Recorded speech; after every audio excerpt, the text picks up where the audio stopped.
Se a tarefa de ter um filho nunca foi propriamente fácil, ter filhos no tempo das redes sociais traz novos desafios. O bebê precisa de atenção a toda a hora. Amor incondicional, estar lá, estar lá, estar lá. O bebê precisa de toque. Mas é isso que o bebê quer? Ele disse? Tem algum e-mail do bebê? Estamos a ouvir a humorista Mariana Cabral, ou Bumba na Fofinha, a resumir o manancial de regras a cumprir por qualquer mãe que se preze no século XXI. Mas estas não são regras objetivas que se possam aprender e pôr em prática de forma pragmática. São também absolutamente contraditórias. Há regras sobre como alimentar o bebê. Sopa é essencial. Sopa. O bebê acorda, pumba, sopa. Jamais triturar os alimentos. Não. O bebê deve comer com as mãos. Como calçar e vestir. Pois, mas esses sapatos não são barefoot, não são amiguinhos do pé, são foot. Regras para a gestão do sono e do choro. Você não me dê cálculos, fica manhoso! Nunca se acorde um bebê a chorar, porque assim o bebê aprende, pois precisa da mãe de cada vez que vai adormecer. Quer dizer, não se deixa chorar um bebê. Estamos a criar uma geração com síndrome de abandono. Agora, se estiver inconsolável, o bebê deve ser acolhido, portanto ali no equilíbrio. Portanto, naquela janela de oportunidade de segundo e meio, portanto entre ficar banhoso e o trauma de abandono profundo e irreversível ali. Exageros humorísticos à parte, este parece-me um retrato bastante fiel do mundo da parentalidade nas redes sociais. E no meio de tantas regras cheias de informação contraditória e de tanta pressão da sociedade, em cima de uma tarefa já por si só difícil e cansativa, que é educar uma criança, surgem os problemas. When people say, you will miss it when they're old, I will not miss certain things. I will not miss being mentally exhausted. Toda vez que a mãe desabafa sobre a exaustão dela, vem quilos de julgamento até que ela se cala e simplesmente continua. E quando passa esse período, eu me sinto culpado por ter me sentido cansada. O stress e a ansiedade à volta da parentalidade são muito comuns. A maioria dos pais passam por eles de uma forma ou de outra. Mas, por vezes, o problema torna-se particularmente sério. É que a exaustão pode tornar-se crónica e, quando isso acontece, pode ter consequências perigosas. Os psicólogos chamam esse estado parental burnout. Burnout parental. Parental burnout. Burnout parental. O conceito de burnout aplicado à parentalidade ainda é pouco conhecido, mas é uma realidade em muitas casas portuguesas. Segundo dados recolhidos por investigadores da Faculdade de Psicologia e Ciências da Educação da Universidade do Porto, em 2021-2022, 8% dos pais portugueses sentiam sintomas de burnout de forma muito frequente. O valor quadruplicou face a uma outra recolha feita em 2018. A nível global, em 2021, estimou-se que a prevalência da síndrome no mundo fosse de aproximadamente 5% e em alguns países a rondar os 10%. Mas como é que chegamos aqui? Como é que ser pai e mãe, uma tarefa que a espécie humana assegura há milhares e milhares de anos, se tornou uma experiência tão avassaladora para a nossa saúde mental? E como é que podemos garantir que sobrevivemos a ela da forma mais saudável possível? Este é o Como Assim, um podcast sobre fenómenos da cultura pop. Nesta temporada debruçamos-nos sobre modas e tendências das redes sociais. Este é um episódio especial, não só porque é o último desta temporada, mas também porque é muito pessoal. É que também eu comecei há uns meses a descobrir este mundo de forma mais profunda. Porque muito brevemente vou começar a minha própria viagem pelo universo da parentalidade. E como qualquer futura mãe a tentar navegar neste manancial de informação, tenho muito mais perguntas do que respostas. Feito o aviso, neste episódio levo-vos comigo nesta jornada de descoberta para aprender com quem tem mais experiência, pais e psicólogos, como sobreviver à maternidade no século XXI. Vamos ouvir mães influencers, mas também pais que são apenas pais e psicólogas que há anos estudam o burnout parental. Bem-vindos ao Como Assim? Eu sou Inês Rocha. Em 2019, Carolina Vieira e o marido Pedro deixaram tudo para fazer uma viagem de autocaravana pela Europa. Deixaram os empregos, Carolina como professora de Educação Física, Pedro como engenheiro mecânico, e dedicaram-se a partilhar a viagem na página Mochileiros VC, no Instagram. Quando regressaram da viagem, tudo mudou, incluindo a vontade de Carolina de ser mãe. E eu sabia que o Pedro queria ser pai, mas ele sempre respeitou a minha situação de não querer ser mãe. Era um não assunto, porque estava a priori definido que não íamos ter filhos. Quando voltamos dessa viagem, mudou tudo ali um bocadinho. E então eu comecei a pensar, ok, se calhar era uma boa altura para pensarmos em ter filhos, para mudarmos um bocadinho de vida. E disse ao Pedro que estava preparada e que se calhar era uma cena fixe. Até terem o filho Lourenço, houve algum sofrimento pelo meio. Carolina teve de ultrapassar primeiro um aborto espontâneo. Não foi nada fácil. Já não é para ninguém fácil, para nenhuma mulher ter um aborto. Para alguém que tinha sérias dúvidas que queria ser mãe, aquilo era tipo um sinal de que realmente não era uma cena para mim. Foi um processo muito, muito doloroso. Carolina acabou por voltar a engravidar 3 meses depois. Desta vez tudo correu pelo melhor. A chegada de Lourenço, em março de 2021, veio alterar ainda mais o estilo de vida do casal. Já tinham a Vandidos, uma marca de aluguer de vans e merchandising, e começaram a organizar viagens de autocaravana com os seguidores. Depois de ter o Lourenço ainda nos fez mais sentido o estilo de vida que tínhamos, porque nós queríamos era mais tempo para estar com ele e não queríamos os trabalhos convencionais das 9 às 5 e estar só à noite com o nosso filho quando chegássemos do trabalho. Depois de engravidar, Carolina sentiu que precisava de se preparar para um mundo que não conhecia minimamente, mas quando começou a pesquisar, não imaginava a dimensão do mundo em que estava a entrar. E aí sim, comecei a ler, comecei a pesquisar muitas coisas online. Tu basta fazeres uma pesquisa sobre gravidez que de repente és bombardeado. Cada vez que abres o Instagram ou Facebook só te aparecem cenas de grávidas e de bebés. Portanto, nem que tu não queiras, a partir do momento em que fazes uma pesquisa, vais lá com isso. Exatamente. Estás a fazer scroll e aquilo é só cenas de bebés e... Consigo confirmar aquilo que Carolina diz pela minha própria experiência. O mundo da parentalidade nas redes sociais é uma espécie de buraco negro. Quando caímos nele, somos completamente sugados e já não conseguimos sair de lá. A certa altura parece que os interesses que tínhamos antes de sermos mães ou pais desaparecem. Para o algoritmo somos novos seres humanos e, sobretudo, novos clientes. Além de conteúdos sobre parentalidade, somos também bombardeados com anúncios relacionados com o tema. Camisolas de amamentação, fraldas reutilizáveis, brinquedos educativos, cursos de preparação para tudo, até para nos ensinar sobre o que não comprar. Tudo é apresentado como absolutamente essencial para sobrevivermos à difícil jornada em direção à parentalidade. Existem também os pediatras, as enfermeiras, os psicólogos, os pedagogos, todos cheios de dicas úteis para nos ajudar a sermos, enquanto pais, a melhor versão de nós mesmos. E há também as mães e pais influencers, pessoas como nós que partilham simplesmente as suas experiências online. É o caso de Maria Inês Mano, ex-bancária com 31 anos. Tem 2 filhos, Lourenço com 4 anos e Maria do Carmo com quase 2. Antes de ser mãe, Maria Inês já partilhava conteúdos na sua página de Instagram pessoal, mas o tema era outro. Portanto, ela começou numa altura em que eu queria ser saudável e era isso que eu partilhava na minha página, a tentativa de ser saudável, o exercício físico e todas as coisas à volta disso. Mas, entretanto, a vida mudou e a página também. Deixou de ser assim uma coisa tão fit porque... o fit deixou de fazer assim tão parte da minha vida e entretanto eu casei, engravidei e foi um processo que foi gradual e foi acompanhando aquilo que se passa nos meus dias. Mas o boom, assim a sério, foi quando eu tive a minha segunda filha. Nessa altura, Maria Inês fez uma partilha que acabou por mudar completamente o seu percurso. Eu, no meu segundo pós-parto, eu só sentia culpa por não poder estar com o meu primeiro filho e quando eu partilhei que eu, quando tive a Carminho, que é a minha segunda filha, a Maria do Carmo, estava no hospital, e eu não conseguia sentir-me feliz. A minha filha tinha nascido, tinha sido incrível, tinha conseguido o parto que eu sempre quis, que não tinha conseguido no primeiro filho. Tinha tudo para estar incrível, mas não estava. Eu não me sentia feliz. Eu olhava para ela e eu sabia que ela era minha, mas aquele amor que eu tinha sentido pelo Lourenço, eu não conseguia estar naquele momento a sentir pela minha filha, porque eu sentia falta do meu primeiro filho.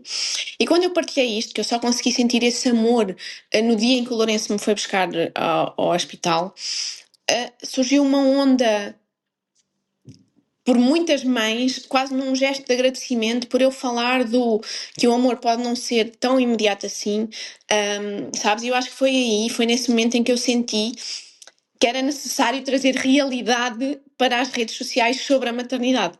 Maria Inês começou então a partilhar cada vez mais a sua rotina com os filhos e também a brincar com as dificuldades de ser mãe hoje em dia. Como este cérebro de mãe versus cérebro de pai. Tenho que pôr a roupa dos meninos para lavar. Tenho que comprar as meias da piscina. Acho que eles estão a precisar de uns sapatos novos. É preciso marcar a consulta com a pediatra. Meu Deus, tenho que fazer a reinscrição no colégio. O que é que eu vou fazer para jantar? E os lençóis da cama, já mudei ou tenho que mudar? E fraldas, ainda há fraldas? Acho que preciso de fazer cocô. E sentiu que era uma voz necessária no meio da perfeição da parentalidade nas redes sociais. Eu acho que é sempre mais fácil transmitir o lado bom.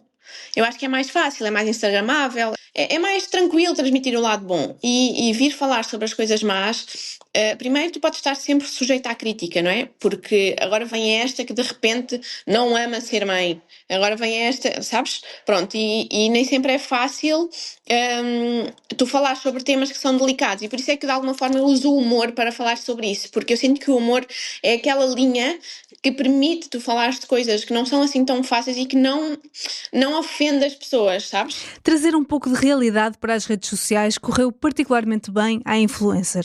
Com perto de 99 mil seguidores, hoje Maria Inês dedica-se a tempo inteiro a criar conteúdo sobre maternidade. Mas apesar dos conteúdos serem bastante bem recebidos, a vontade de policiar os comportamentos dos pais não desapareceu e mantém-se bem viva online. E rapidamente as caixas de comentários se tornam uma espécie de pelourinho dos tempos modernos. Tanto Carolina como Maria Inês testemunham isso diariamente nas suas páginas quando partilham algo sobre os filhos. Imagina, eu antigamente quando recebia hate de qualquer coisa que eu fazia, eu não respondia. Quero saber, quero lá saber. Quando é com o Lourenço, fere, mata-me e eu fico louca para responder. Sei lá, estar sentado na cadeira do carro, parado, né? Com o cinto desapertado e tu estás a fazer uma story em que o miúdo aparece e caem-te em cima porque ele está com o cinto desapertado. Criaturas, o carro está parado, não? Respirem. E nós começamos a ter muito cuidado, cada vez que ele aparece, tentar que esteja tudo arrumado, sabes? O arrumado é que não haja assim nada que as pessoas possam implicar. O Lourenço come batatas fritas, o Lourenço come chocolate, mas dificilmente pomos um story a filmá-lo quando ele está a comer chocolate. Porque não estamos para ouvir as pessoas a dizer que ele com 3 anos não deve comer chocolate. Percebes? Quando ele não come chocolate todos os dias, ele come chocolate uma vez de 15 em 15 dias, mas nesse momento em que ele está a comer chocolate, eu não vou filmar. Porque eu já sei que a minha caixa de mensagem vai inundar porque ele está a comer um chocolate. Maria Inês também já antecipa as críticas e desvaloriza-as o mais possível. Foi isso que fez quando partilhou este vídeo do marido a desabafar uma dificuldade que teve quando o filho nasceu. Sejamos práticos. Não senti que estava ali um ser que o amasse para o resto da vida. Para além de não sentir isso, a pessoa que o amava deixou de estar presente para amar aquele ser, deixando-me de parte. Eu nem sinto que me tenha afetado assim tanto, porque na verdade eu já estava à espera. Que já estava à espera, porque vai sempre haver alguém perfeito, sempre alguém em que isso nunca acontece, em que é impossível isso acontecer. Epá, não é. A quantidade de mensagens que me chegam de mães, não só pais, porque eu até acho que esse amor imediato é mais... Eu sinto que é mais difícil para os pais sentirem esse amor imediato, porque... E eu acho que se falares com muitos pais homens, eles são capazes de dizer isso, porque na realidade eles só sentem que aquilo é real a partir do momento em que o filho nasce. Mas acho que essa sociedade e essas pessoas da sociedade vai sempre haver. Agora cabe-te a ti filtrar e perceber o que é que interessa. Ainda assim, as duas mães assumem que há temas em que as críticas mexem mais com elas. Muitas vezes são escolhas que fazem conscientemente, como dar um telemóvel a um filho em determinada situação por um tempo limitado, mas em que rapidamente são julgadas por pessoas que nem sequer conhecem. Mas a maior pressão que os pais modernos sentem é mesmo interna, na tentativa de serem os melhores pais possíveis e de fazerem melhor do que as gerações anteriores. Há uma mudança gigante na forma como nós educamos hoje em dia. Sinto que hoje nós optamos muito por uma parentalidade consciente, sabes? Ainda que com informação às vezes a mais... E não...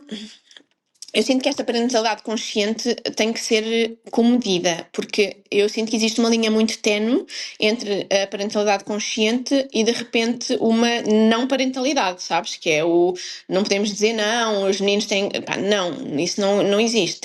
Eu sinto que para haver uma parentalidade tem que haver definição de limites, tem que haver o não. Os meus filhos têm que perceber que há coisas que não podem fazer e que não são aceitáveis. Agora, o que eu sinto é que existe e tem que existir um respeito para com as crianças. E se calhar isso antigamente não existia tanto. Mas é tipo, tu teres as ferramentas, tu teres toda a informação e tens que, se tu tens acesso a isso, tens que ser um bocadinho melhor do que aquilo que os nossos pais foram, sem informação nenhuma, não é? Tu teres a informação e não a usares, não me parece uma coisa muito inteligente. E eu não me lembro de existir esta coisa da conversa, sabes? Do joelho no chão, de baixares à altura do teu filho, ajoelhaste e falaste com ele, cara a cara, como se ele fosse não, como um ser igual a ti. Eu acho que na nossa altura de crianças e adolescentes, o nosso pai era a figura da autoridade máxima. E tu tinhas que cumprir aquilo que ele dizia. E se não estivesses de acordo com ele, problema teu, porque tu és o filho. E eu não quero criar o meu filho com esse tipo de educação. Esta educação mais respeitosa da criança passa também por os pais assumirem que erram e pedirem desculpa quando o fazem. Eu sempre que sou incorreta e que sinto que sou incorreta com os meus filhos, eu chego lá e digo, desculpa, a mãe não devia ter falado assim. Ainda há 2 ou 3 dias, com isto do pós-operatório, eu sentia-me uma mãe inútil, não conseguia chegar aos meus filhos da forma como devia, a minha filha estava doente, eu não lhe conseguia dar colo, estava sob um stress muito grande, falei mal com o meu filho umas 2 ou 3 vezes e depois fui ter com ele e disse-lhe, desculpa filha, a mãe hoje está rabugenta, não te devia ter falado dessa forma. E ele disse-me, eu desculpo-te sempre. E quando tu percebes que do outro lado está alguém que sabe ouvir, e houve uma vez em que o meu filho, eu falei mal com ele e o Lourenço virou-se para mim e disse, eu não gostei da forma como falaste comigo. O meu filho tem 4 anos e eu sinto que o facto de nós pedirmos desculpa, reconhecermos o nosso erro, faz com que eles muito facilmente aprendam a fazer o mesmo de forma quase inconsciente, é uma coisa que passa a ser natural, sabes? As duas mães garantem que este esforço se compensa. Já começam a ver nos filhos os efeitos de uma parentalidade mais respeitosa. Mas como essas atitudes nem sempre lhes são naturais, a margem de erro é maior. Como não foi isso que tu tiveste, é por isso que tu erras tanto. Porque tu tens que te obrigar a ser diferente. E eu sinto que quebrar ciclos deve ser das coisas mais difíceis da maternidade e da parentalidade de hoje em dia. Que é, tu saberes que instintivamente tu ias fazer uma coisa e conscientemente tu sabes que não podes fazê-la. E por isso é que se calhar ser pai e mãe hoje em dia é tão difícil. Não é só a percepção de Carolina e de Maria Inês. De facto, é mais difícil ser pai no século XXI do que era antigamente. There are a lot of things that changed. Muitas coisas mudaram na parentalidade, especialmente na segunda metade do século XX. Isso deve-se a uma mudança na forma como a criança é vista pela sociedade. Os pais passaram a ter de respeitar os direitos da criança e têm uma série de deveres. Estamos a ouvir Isabelle Roskam, psicóloga belga, referência mundial na área do burnout parental. Não foi só a Convenção Internacional sobre os Direitos da Criança que mudou o paradigma. Já no século XXI fomos mais além na maneira como olhamos para as crianças e a parentalidade.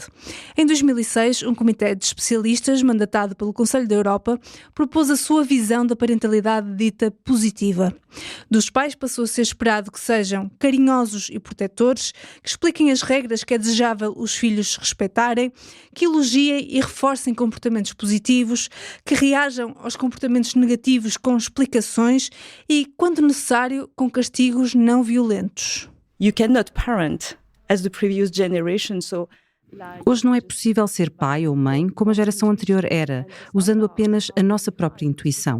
Os padrões são muito elevados porque a parentalidade positiva é um conceito muito abrangente. Inclui muitos aspectos sobre como nos devemos comportar perante as emoções dos nossos filhos, como estimular a criança. Há culpa e vergonha se não seguirmos as regras. Se acontecer alguma coisa com o desenvolvimento do seu filho, os pais sentem-se muito mais responsáveis. Em setembro fui conversar com Isabelle Roskam e Moira Mikolajczak, as autoras do livro Burnout Parental, traduzido e publicado em Portugal este ano pelo Pergaminho. As psicólogas belgas têm dedicado a sua vida a investigar o burnout na parentalidade. Lideram um consórcio de mais de 40 países que investiga o fenómeno há vários anos. A conversa decorreu na Faculdade de Psicologia e Ciências da Educação da Universidade do Porto. Mas afinal, o que é isso de burnout parental? Todos já ouvimos falar do conceito aplicado ao contexto laboral.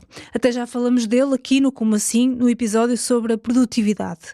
Mas esta não é a única área da vida em que podemos chegar a uma exaustão física, emocional e mental. Nos últimos anos, vários estudos têm detectado padrões semelhantes noutros contextos. Foi identificado burnout entre alunos, casais, cuidadores informais e também entre pais. E pode até haver uma sobreposição entre os vários distúrbios. Pedi por isso a Marisa Matias, professora que tem investigado o tema na Universidade do Porto, que me explicasse o conceito. Acho que é importante destacar aqui duas coisas. Uma é que burnout é diferente de stress parental, não é? O burnout implica um estado crónico desta sensação de exaustão, desta sensação de stress, portanto, e é composto por estes 4 fatores: a exaustão, que é a percepção de que já não estou capaz de fazer as atividades que tenho de fazer com os meus filhos, a questão do distanciamento emocional, de eu me sentir desconectada, de não conseguir já não ter prazer e interesse em estar, em sentir proximidade emocional com os meus filhos, a questão de me sentir saturada. Portanto, este papel, já não aguentar mais este papel, de sentir que estou no limite, não é? E depois a questão do contraste, que é esta ideia de eu já não corresponder às expectativas ou à imagem idealizada do pai ou da mãe que eu gostava de ser. Portanto, a sensação de que eu já não sou o pai ou a mãe que era, ou o pai e a mãe que eu gostaria de ser. As expectativas aqui desempenham um papel crucial. A investigação de Isabel e Moira mostra que os pais mais escolarizados têm mais tendência para chegar ao burnout parental. A importância que os pais atribuem à educação e a pressão que exercem sobre si mesmos parecem ser determinantes. Também as mulheres correm mais risco de chegar ao burnout parental do que os homens, porque embora os tempos estejam lentamente a mudar, a sociedade continua a esperar muito mais das mães do que dos pais. Isabel e Moira já acompanharam centenas de pais que chegaram a um limite e no livro Burnout Parental descrevem um ciclo, um padrão que se vai repetindo na maioria das pessoas que atingem o esgotamento. Tudo começa normalmente nesse ideal de família perfeita. So you invest yourself, for some reasons you over-invest yourself. Os pais investem demasiado no seu papel por razões internas ou externas e a dada altura os resultados não correspondem às suas expectativas por muitas razões, o que leva a stress, frustração e, por fim, perda de energia. Este seria o processo de burn-in e burnout.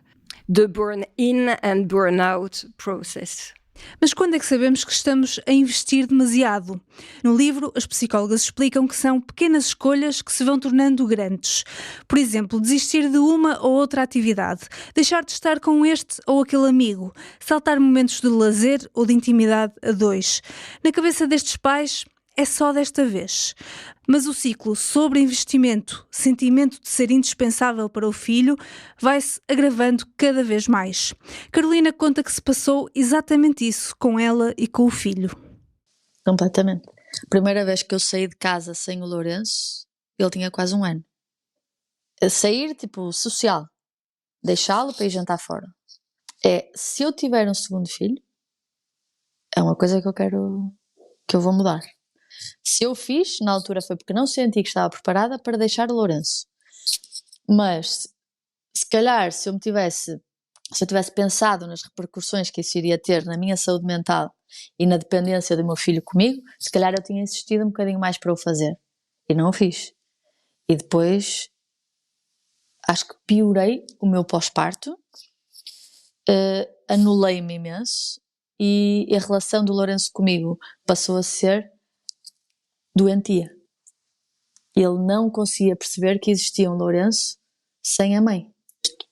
Quando aquilo já está a tocar no limite, tu então queres sair sem ele e tu já te sentes culpada porque o vais deixar e ele já fica aos gritos porque não sabe que existem pessoas além da mãe com quem ele pode ficar. Mas fizeste isso por escolha ou por falta de suporte familiar, de opções? Por escolha. A minha mãe mora connosco, portanto eu sempre tive onde deixar o Lourenço e eu não o deixava por opção. E não foi porque achava que ia ser pior mãe. Não, eu não conseguia deixar o meu filho. Não me fazia sentido ir jantar com amigos e não levar o meu filho. Eu preferia levá-lo e ir, ou então, se não fosse para levá-lo, eu preferia ficar em casa. Mas hoje então farias diferente? Faria porque isso levou-me a uma exaustão tal que eu rocei a depressão. Aquilo que Carolina descreve é exatamente o início do ciclo que, em determinadas situações, pode levar uma mãe ou um pai ao burnout. Como explica Isabel Roskam. The first sign is exhaustion. O primeiro sinal é a exaustão. Os pais começam por não ter energia para lidar com os assuntos dos filhos. Depois, pode aparecer um segundo sintoma, o distanciamento emocional, em que os pais não são capazes de se sentir ligados à criança. É como se estivessem em piloto automático. Fazem as coisas do dia-a-dia, dar de comer, ir à escola, mas não têm a energia suficiente para se sentir ligados à criança.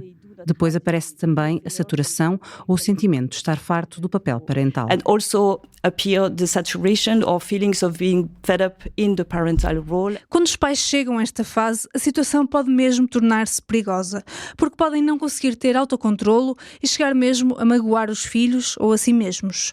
Mas é possível quebrar o ciclo a tempo. What we found in our studies is that the first and O que descobrimos nos nossos estudos é que a primeira coisa a fazer é falar sobre o assunto.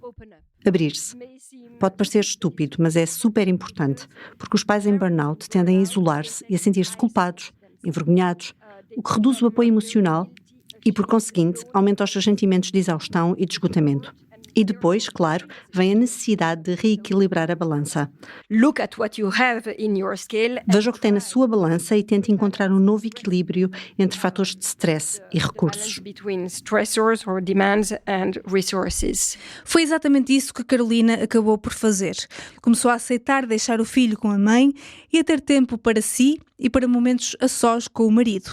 E as coisas acabaram por melhorar, mas o processo foi doloroso. Custou-me imenso e tive que sair muitas vezes às escondidas, coisa que também não aconselho a ninguém. Foi outro erro que eu cometi, que piorou ainda as coisas. Ou seja, quando estava em casa, ele estava sempre com medo que eu saísse às escondidas e então não desgrudava de mim. E então eu tive que o deixar a chorar algumas vezes e dizer-lhe: Lourenço, a mãe vai sair. E ele começava a chorar e eu saía de casa.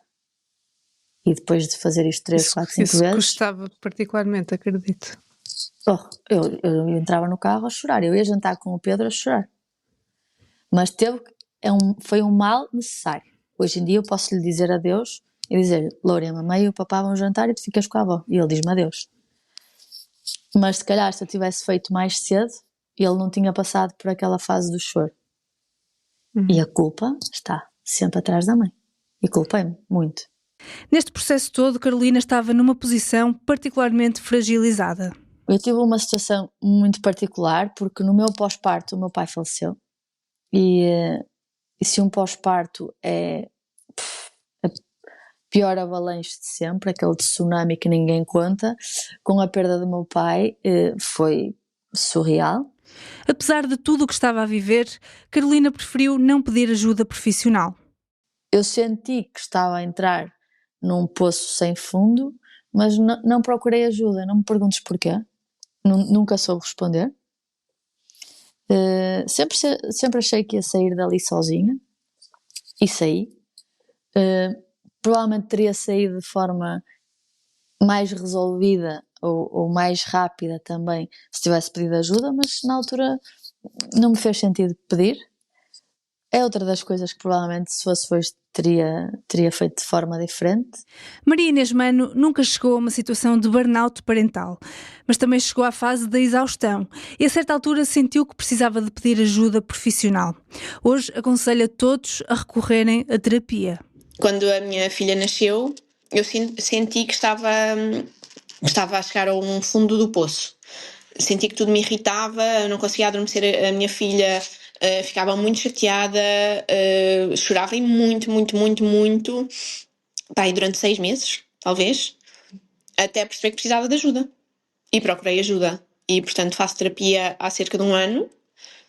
E acho que é muito importante falar sobre isso, que é, seja na parentalidade ou não, a partir do momento em que nós percebamos que não estamos nós próprias, que alguma coisa não está bem, que é muito importante pedir ajuda, porque às vezes nós só precisamos das ferramentas certas para lidar com as coisas, sabes? Às vezes só precisamos de alguém que tire o peso que nós estamos a dar às coisas. E sinto que é muito importante mesmo falar sobre terapia, tanto na maternidade, tanto no casamento, seja onde for, a nível pessoal. Eu achei que precisava dela e achei bem.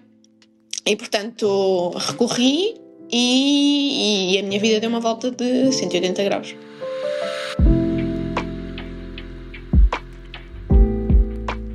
Apesar de por vezes sentirmos que o mundo está a desabar e já não existe solução, ela existe sempre, mesmo quando chegamos ao burnout. A solução pode estar em pedir ajuda profissional ou simplesmente em procurar reequilibrar a balança. Pedir ajuda ao parceiro, a familiares, amigos, à comunidade, dar mais espaço ao lazer e ao autocuidado. É que aquele dito de que é preciso uma aldeia para criar uma criança parece ser mesmo real. O estudo conduzido em 2018-2019 pelo Consórcio do Burnout Parental, em 42 países, demonstrou que os países com maior prevalência de burnout parental são também os mais individualistas, como Estados Unidos, Canadá ou Bélgica.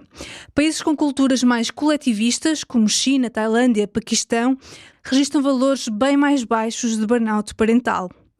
No caso de Carolina, as coisas acabaram por melhorar depois de ter reequilibrado a sua balança.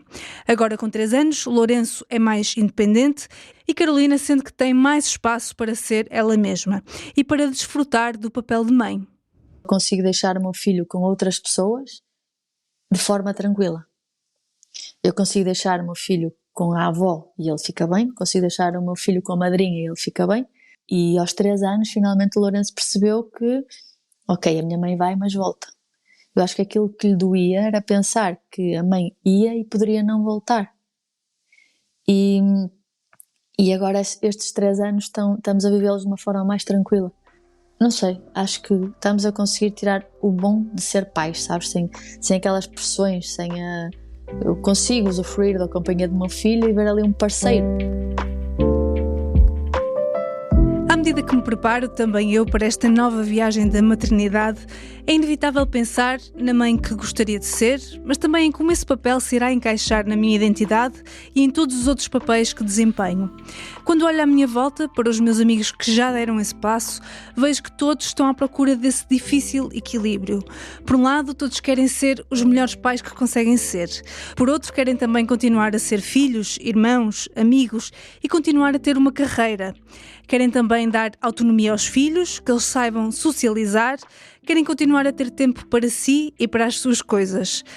Este equilíbrio é sempre um desafio. Por isso decidi pedir-lhes conselhos, dicas que gostavam de ter ouvido antes de começar esta viagem, como eu. E surpreendentemente, ou não, as dicas foram todas muito parecidas e também muito parecidas com aquilo que fomos ouvindo ao longo deste episódio.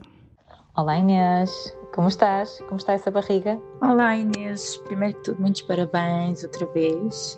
Olha, eu acho que o maior conselho que se pode dar a uma pessoa que vai ser mãe é que não tenha receio de pedir ajuda.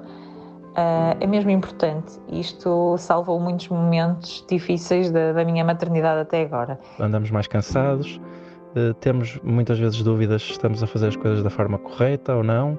E nesses momentos, o meu conselho é efetivamente recorrer às pessoas em quem confias, em vez de te isolares. Ter uma boa rede de apoio é ideal, mas quando não podemos ter, como é o meu caso, ter as mães amigas são melhor, porque são as pessoas que não nos vão julgar. Vai dar para rir muito, vai dar para chorar. Chorar em conjunto é sempre melhor do que chorar sozinha. E isto para mim foi a melhor terapia. Ajuda, liberta muito quando tu te estás a sentir culpada por alguma coisa e vais desabafar com pessoas que estão na mesma situação que tu e te dizem pois é normal, eu fiz isso a semana passada. E tu ficas assim, ok, sou uma boa mãe.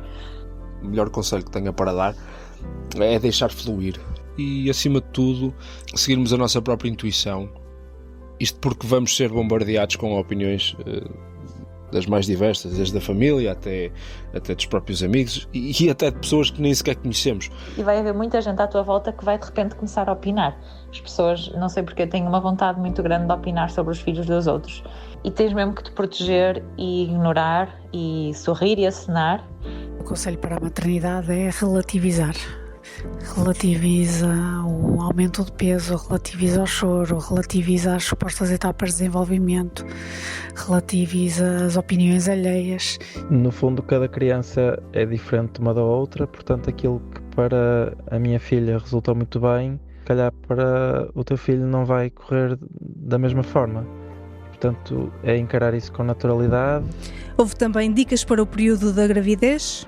Começar ainda na gravidez a fazer psicoterapia ou continuar a fazer psicoterapia, mas especificamente com alguém da área perinatal que te ajude a analisar aquilo que foram as tuas experiências, eventualmente alguns triggers que possas ter.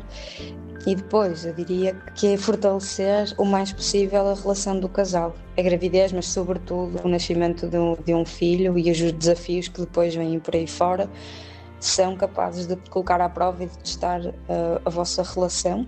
Saber comunicar, saber resolver problemas, são competências que às vezes os casais acham que têm, mas se calhar não têm assim tão bem desenvolvidas.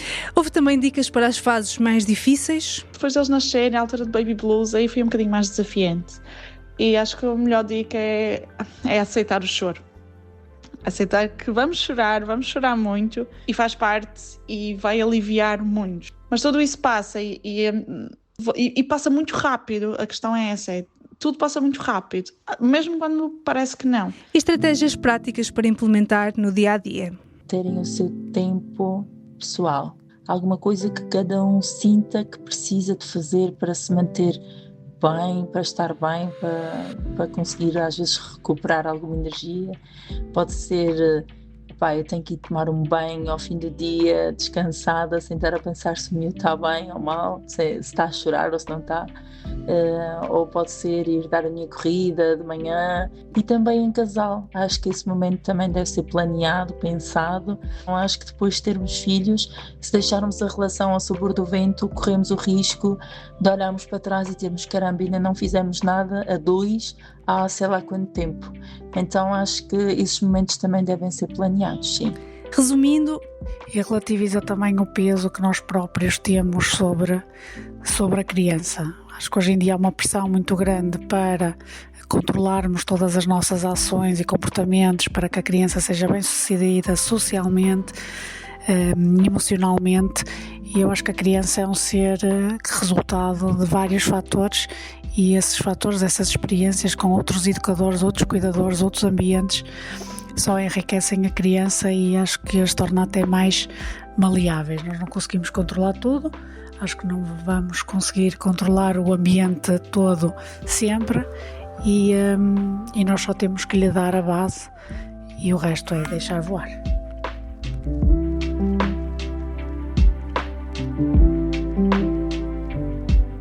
Relativizar. Parece ser mesmo esta a chave de uma parentalidade um pouco mais tranquila. Porque apesar do papel dos pais ser de extrema importância na vida dos filhos, ele é apenas um fator no meio de tantos outros. A genética, a cultura em que crescemos, os pares com quem nos relacionamos, tudo isso também tem influência no tipo de ser humano em que nos tornamos. E por outro lado, a imagem de pai perfeito que às vezes idealizamos, além de irreal, pode ser tóxica para os filhos, como explica Moira Mikolajczak. The pursuit of perfection is highly detrimental because it is highly costly. It causes a lot of stress, a lot of guilt. And so these very high and unrealistic standards increase the risk for parental burnout, which in turn increase the risk for neglect and violence against children. So you become you wanted to be a perfect parent, but you become a bad parent, so which in turn is very bad for your child. But there is another reason why perfectionism in parenting is detrimental. What you implicitly tell the child is that people must be perfect. If you must be perfect as a parent, this also means that your child has to be perfect. And so this will be very costly for the child too. And so it creates really vicious circles that are detrimental to the family atmosphere and to the development of its members. Maria Inês Mano sublinha, mesmo que não consigamos atingir a perfeição, a tentativa de sermos melhores já é suficiente. Porque a partir do momento em que tu tens essa consciência que queres dar o teu melhor, tu estás a ser o melhor para os teus filhos. A partir do momento em que tu percebes, eu não fiz isto bem, tu já estás a ser uma mãe do caraças. Tu já estás a ser incrível, porque já tens a consciência de que não é isto que tu queres fazer e, portanto, no dia a seguir há sempre a oportunidade para ser o melhor. Portanto, acho que é muito importante falar nisto, que é, não existe mães perfeitas. E se, em algum momento, enquanto fazes scroll, achas que estás a ver uma mãe perfeita, não estás. Ela só está a mostrar aquilo que ela quer mostrar, que é a perfeição dela. Agora, tudo o que se passa em casa dela, tu não sabes. Portanto, tu não te podes nunca comparar com essa perfeição que tu vês, porque não existe, é falsa, é irreal. Se há coisa que esta temporada de Como Assim mostra, é mesmo isso, que os padrões que as redes sociais nos tentam impor são absolutamente irreais. Que vamos sempre falhar, seja a tentar ser mega produtivos, bem-sucedidos, mais organizados ou quando queremos tornar-nos pais perfeitos. Ensinam-nos também que as redes sociais, mais do que tudo, são um mercado que diariamente nos tenta vender ideais de vida, percepções, padrões de comportamento ou simplesmente produtos.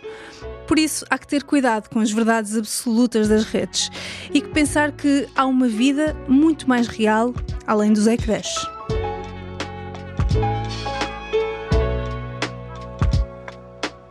O Como Assim é um podcast do Público. Este episódio foi produzido, editado e sonorizado por mim, Inês Rocha, com coordenação da Patrícia Jesus. Obrigada a todos os amigos que partilharam as suas dicas comigo e com qualquer pai a começar esta jornada. Esta temporada de Como Assim fica por aqui. Se não ouviste os episódios anteriores, tens mais 8 episódios sobre redes sociais para ouvir e também uma primeira temporada sobre fenómenos da cultura pop mais clássicos. Obrigada por estares desse lado e até uma próxima.